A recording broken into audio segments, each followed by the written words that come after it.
TN74 வீட்டுங்க உங்கள் எல்லாருக்கும் வணக்கம். நீங்கள் பார்க்குற இந்த ஃபேக்ட்ரி வந்து விருதுநகர் மாவட்டத்தில் இருக்கக்கூடிய ராம்கோ சிமெண்ட் ஃபேக்ட்ரி.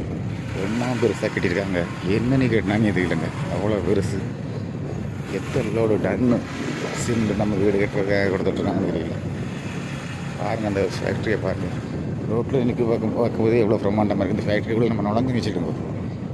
எவ்வளோ நேரம் சுத்தணும் தெரியல இந்த ஃபேக்ட்ரியை, அந்த அளவுக்கு பெருசாக இருக்குது. வீடியோ பிடிச்சி லைக் பண்ணுங்கள், ஷேர் பண்ணுங்கள். நம்ம ஃப்ரெண்டு அனுப்பின வீடியோ இது செமையாக இருந்தது, அதனால் தான் எல்லோரும் பார்க்கட்டும் அப்படின்னு சொல்லி வீடியோ பதிவு பண்ணியிருக்கேன். ஃப்ரெண்ட்ஸ், நீங்கள் யாரும் இதுக்கு முன்னாடி இந்த ஃபேக்ட்ரியை பார்த்தீங்கன்னா கமெண்ட் பாக்ஸில் கமெண்ட் பண்ணுங்கள். இந்த வீடியோ பிடிச்சி லைக் பண்ணுங்கள், ஷேர் பண்ணுங்கள், நம்ம சேனல் சப்ஸ்கிரைப் பண்ணுங்கள். ரொம்ப ரொம்ப நன்றி. வீடியோ பார்க்குறவங்களுக்கு, பார்க்காதவங்களுக்கும், நீங்கள் பார்க்க போகிறவங்களுக்கும் ரொம்ப ரொம்ப நன்றி. நம்ம சேனல் பார்த்தீங்கன்னா சப்ஸ்கிரைப் பண்ணி நமக்கு சப்போர்ட் பண்ணுங்கள். நன்றி.